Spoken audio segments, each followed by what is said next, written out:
Read by Matt Perard. A Husband for My Wife by William W. Stuart. I admit it, he beat my time, but my day is coming. Any minute now time is about to run out on him. Soon, very soon now, the time will come for me to meet my wife's husband. I can hardly wait. Every dog has his day, and Professor Thurlow Benjamin has just about had it. Every day has its dog, too, and I am going to return to him with full 5 years' interest the bad time he gave to me. The dog. Dog? Look, he stole my girl not once but twice. The second time he, you might say, took his time to beat my time, and left me behind to the bad time that belonged to him. Benji is, or he was, and he will be, a scientifically sneaky, two-timing dog, and a dog's life is what he gave to me. But now, after nearly 5 years, time is on my side. He will get what, minute by minute, is coming to him, not soon enough, but soon. Benji. Professor Thurlow Benjamin was my oldest, closest friend. I was his. We hated each other dearly in the way that only two boyhood pals can, and by chance or mischance that quality of bitter, friendly, boyish rivalry never left our relationship. Why? A woman, naturally. The first time we met, he was a tall, gangling, red-headed, big-nosed kid of 9. I, Bull, for Bullard Benton, was shorter, stockier, heavier. Maybe not handsome exactly, but clean-cut, very clean-cut.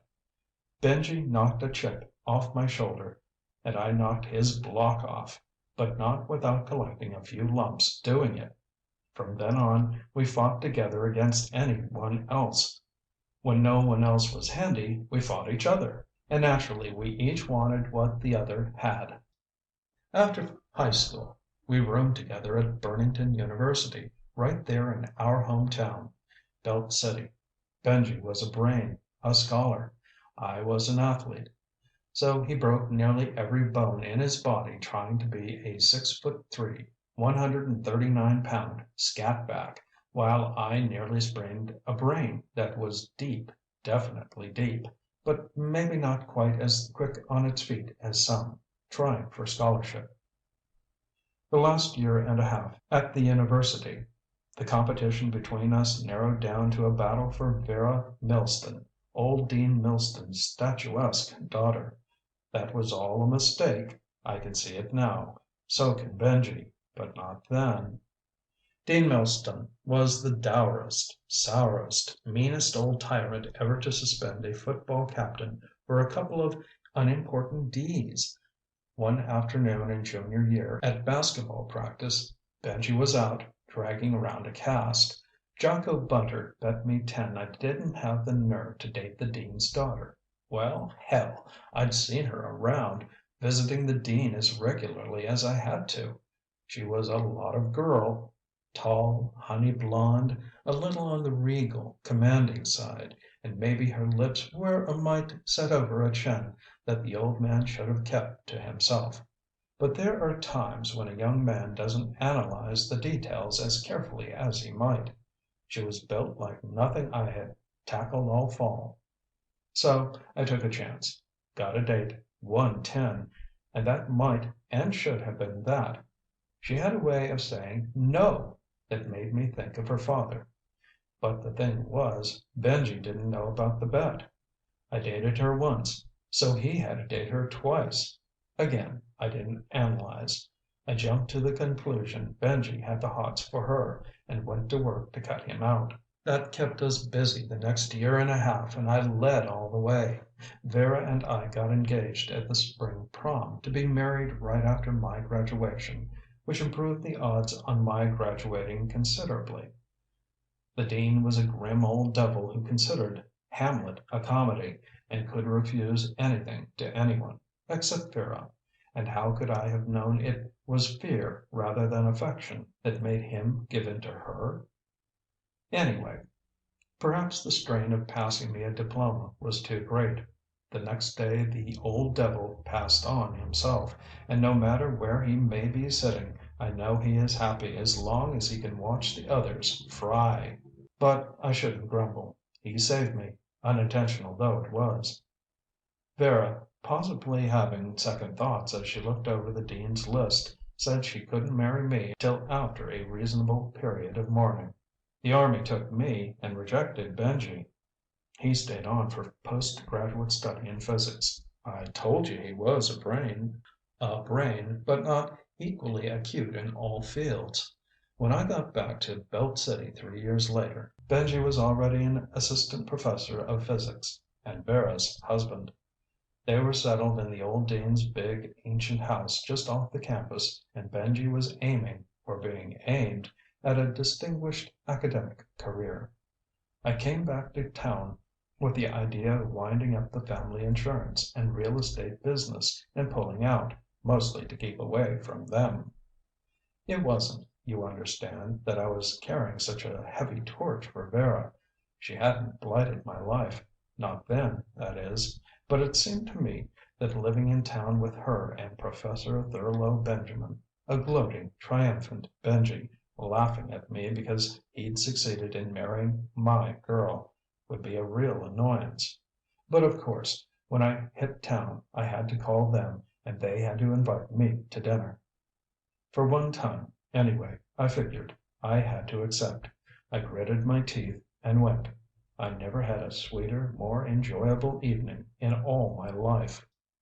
I got there about 7 in the evening and walked up the steps to the big old porch on the dean's house, feeling a bit nervous and upset. I'd walked up those same steps often enough before, feeling nervous and upset. But this was different. I lifted the oversized brass knocker and rapped. Vera's voice, coming from the back of the house someplace, cut through the evening air. "Thurlow, answer the door!" "Yes, sweets, I'm on my way, Vera Hunbun." That was Benji. Hunbun yet!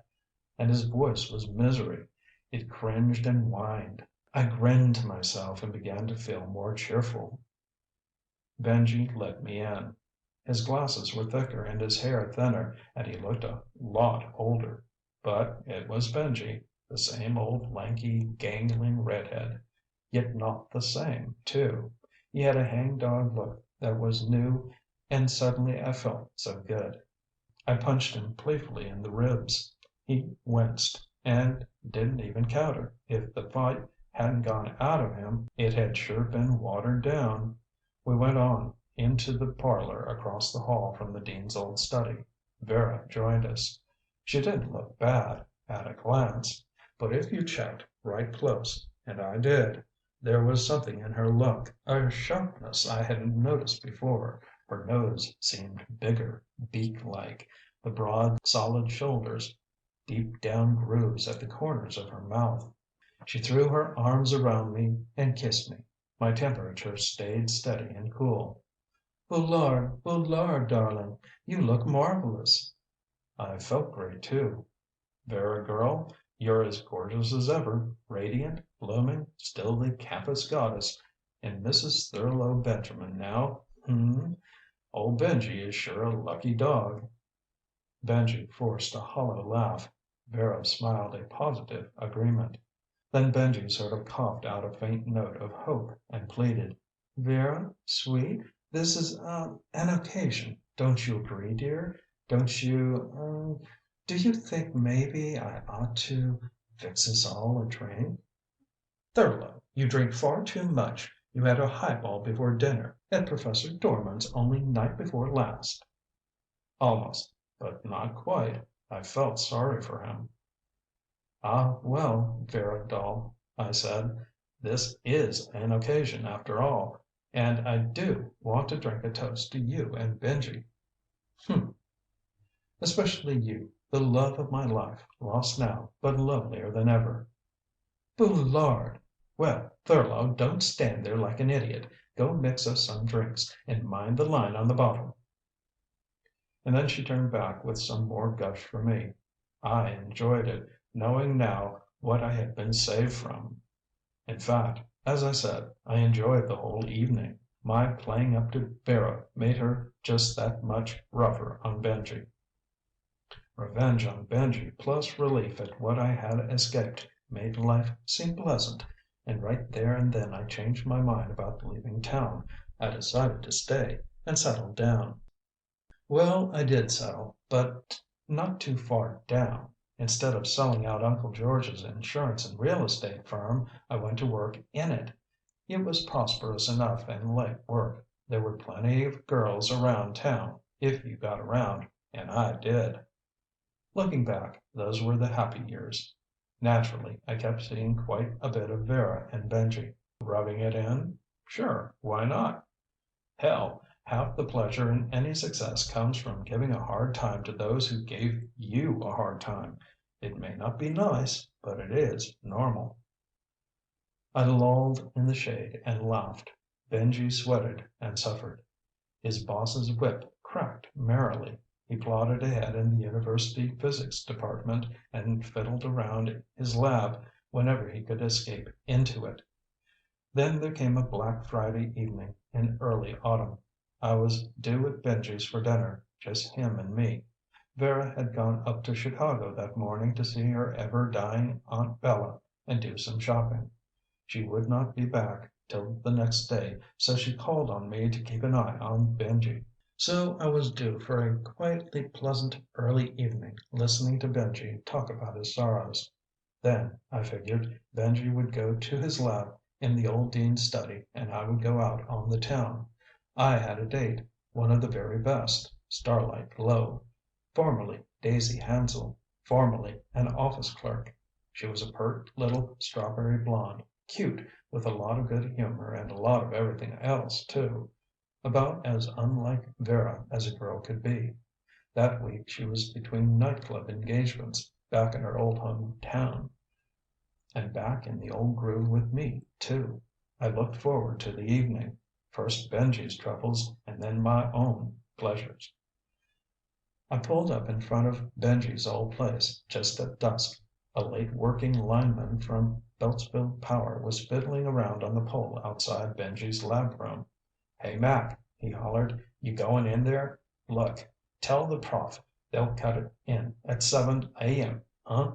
Can't make it a minute sooner."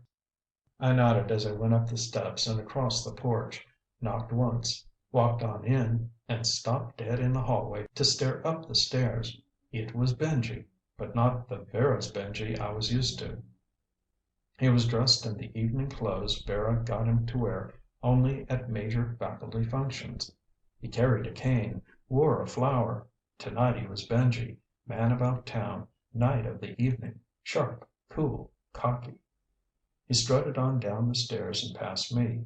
He winked, grinned that dirty, sneaky grin of his I remembered all too well from the old days. At the door, he looked back over his shoulder, still grinning, and said, "Stick around a minute, old boy. I have something to show you." The door slammed shut. I couldn't believe it. He wouldn't dare. Then I heard my new sport car, starting outside, and I swore, grabbing the doorknob. Wait, Bull, you couldn't catch me. I spun around. Damned if it wasn't old Benji, coming down the stairs again just as though it wasn't impossible. This time he looked himself, but worse. He had on an old lab smock and a new hangover. He looked awful, but with a hint of satisfaction, too, like remembering the time he'd had getting into such lousy shape. "Well, Bull boy," he mumbled, wavering on down the steps, holding the top of his head on with one hand. "Come on out, in the lab. Maybe we could find a little nip, and I have something to show you." "So you said." "Eh? Oh, yes, so I did. Last night, when I was going out." "It was just now. Only you went out all dressed up, and here you are all beat up. What's this all about?" "Come on," he said with a flash of temper. "When I get a hair or two of the dog, I'll explain it to you." I followed him into his lab, the dean's old study. It was the only thing Benji could call his own.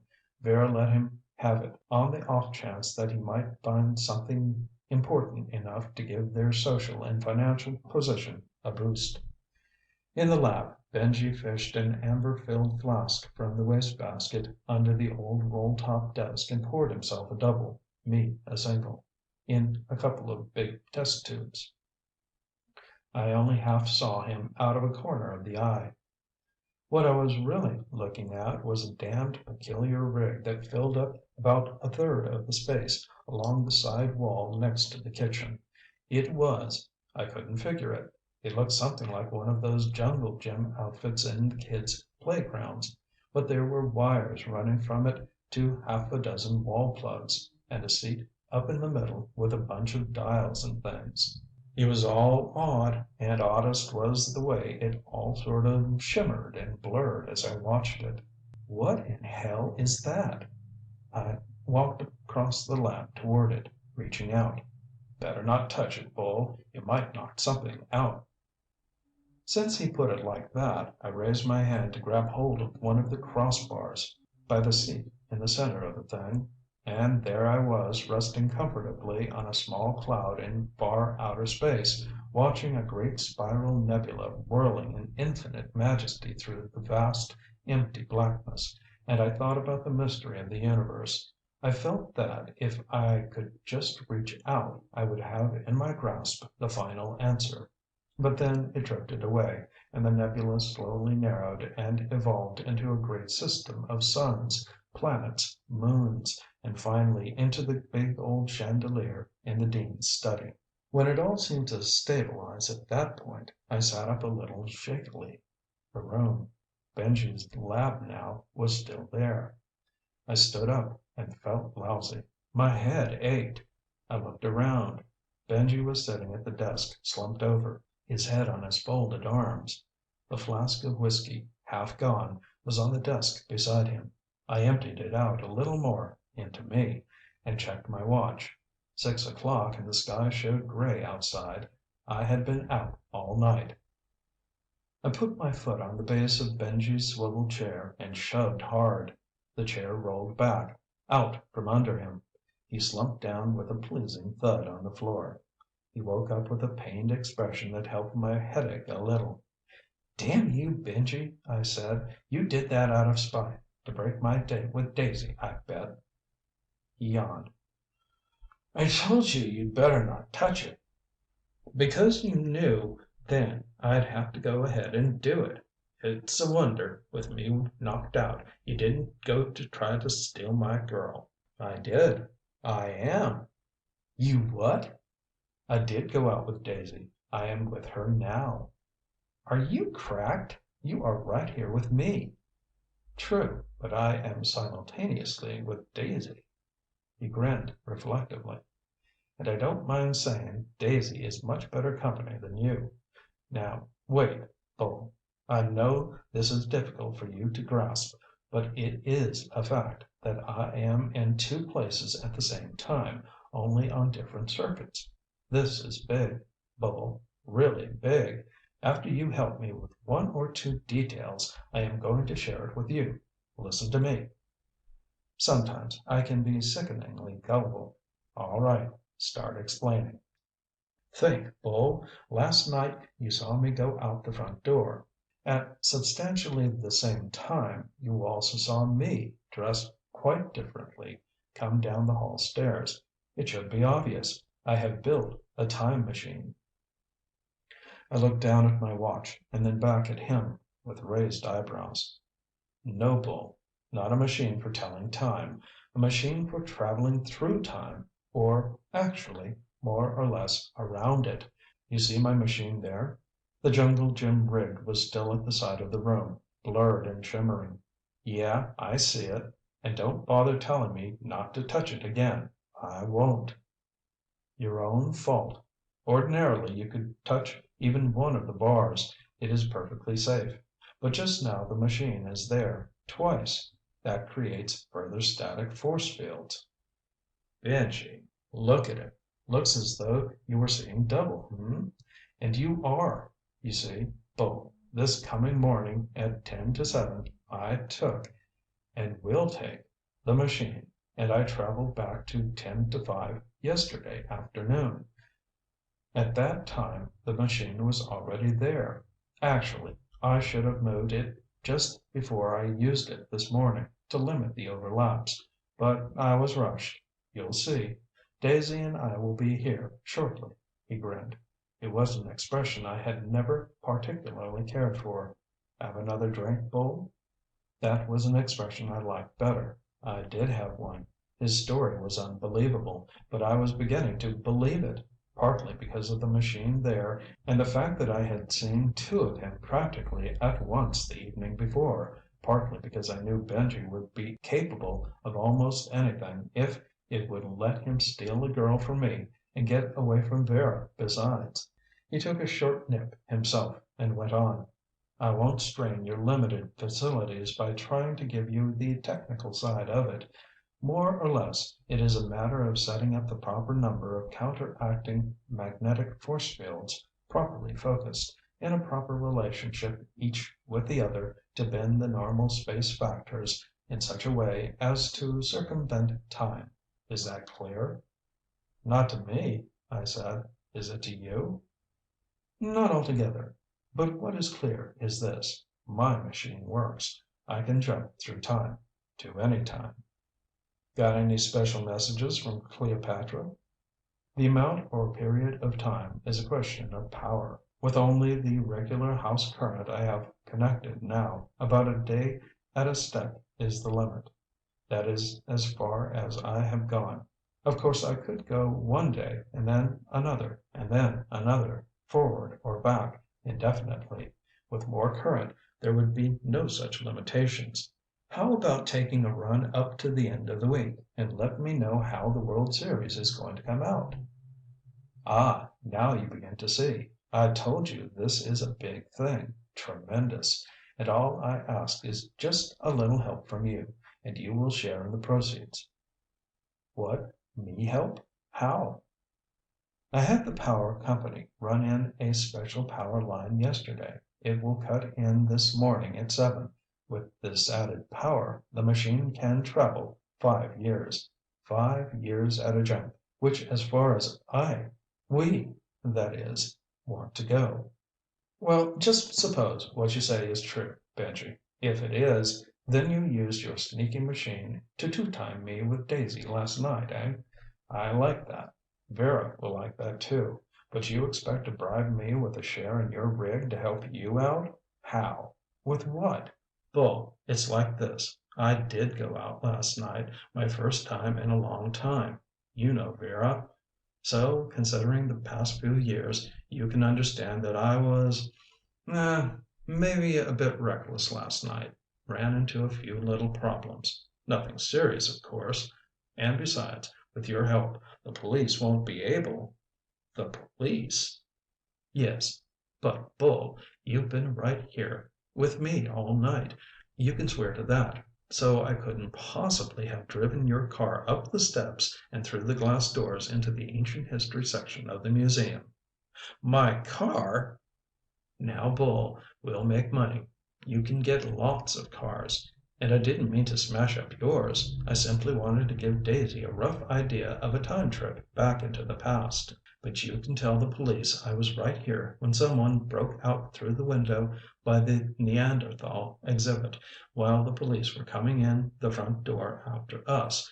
So someone else must have driven off in the police car." "You stole the police car?" I yelped. "Oh, we won't keep it," he said airily. "But perhaps they are upset about our borrowing it and about the duet of 'As Time Goes By' that Daisy and I sang over the police radio." "Lord, and when did you finish all this fun and games?" I demanded. "When? Let's see. It's 6:40 a.m. So we, Daisy and I, are on our way back here now in the patrol car." "Now? You and Daisy in the patrol car?" "The one we borrowed.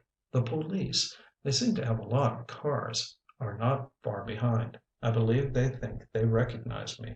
You can tell them how wrong they are." He stopped to listen. I heard it too, a sound of sirens in the distance, coming closer. So, Benji, in a minute or so, a second edition of you, when one has always been plenty, you are coming here with all the cops in town on your tail, and with my girl, and you expect me to step forward and, lying in my teeth, tell these enraged cops that you are innocent? This is quite a request, Benji." There was the roar of a car racing down the quiet Saturday dawn street. Benji looked at me anxiously. "Here we come. Bull, please, you wouldn't turn me over to the police, would you?" "No, I didn't want the cops to get him. I wanted to get him myself and let Vera finish him." There was a sound of running footsteps up the porch stairs. The hallway door opened. Arm in arm, laughing like a pair of idiots, in came Benji too, and my girl, Daisy. They staggered across the room. Benji too threw his arms around Daisy and kissed her with conviction and assurance. Then, quickly, he stepped away from her and walked over to the time machine rig. "Hurry it up," said the first Benji. "Quick. The power will cut off any second now, until they switch in the new line." Drunk or not, Benji too knew what he was doing. He dragged the straight chair by the wall to the side of the machine and climbed it. He swayed, almost fell. Then, without touching any of the bars, he managed to step from the chair into the seat of the machine rig. He fiddled with the dial or knob, and vanished. The double exposure look of the machine disappeared too. "Benji," said Daisy, staring blankly at the machine. "Daisy," said the leftover Benji, walking toward her. The sound of sirens outside sounded loud and louder, and then moaned to a stop in the front of the house. "Benji?" Daisy said again, giving me and the sirens about as much attention as an individual ant gets at a family picnic. "Benji, it was true, then. All that you were telling me about going through time was true. And we can." "Of course, sweet. I told you I'd be with you. That everything will be all right, with good old Bull to help us. What time have you, Bull?" "Huh?" I was dazed. "The time. What time is it?" "It's just about 7. But—" Heavy footsteps pounded up the front stairs and across the porch. The front door knocker thundered. "Bull," said Benji. "Bull, old friend, I think there may be someone at the door. Would you see who it is?" I don't know why I didn't make him go answer. I still don't know. But I walked out into the hall from the lab and opened the front door, and nearly got trampled by a squad of 4 cops, headed by big, tough Sergeant Winesap. There were, I saw through the open door, 2 squad cars parked out front and another coming down the block, just behind a taxi. "Oh," said Winesap, "it's you, Benton. Say, you weren't in this crime wave too, were you? We only saw 2, that madman friend of yours, Professor Benjamin, and the girl, in your car.